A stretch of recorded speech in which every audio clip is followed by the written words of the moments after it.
Ja sam rođen u cveću livada. Tu su postojale samo farma i postojala je mala mini mlekarica.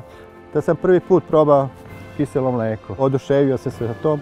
Čak sam zamolio ljude da li mogu da ponesem jednu čašu. Izašli su mi u susret i rekli su mi ponesi to tvojoj baki, ona će znati da stavi po jednu kašicu u mlijeko sa tom i tom temperaturom i ona će tebi da napravi kiselo mlijeko i ti ćeš moći svaki dan od danas da jedeš kiselo mlijeko. Najkvalitetnije mlijeko je na Zlatiboru zato što radnici imaju veoma umiljat odnos prema životinjama. Najomiljenija krava je maza. Samim dolaskom i ulaskom u štalu ona prilazi radniku i počinje da se mazi.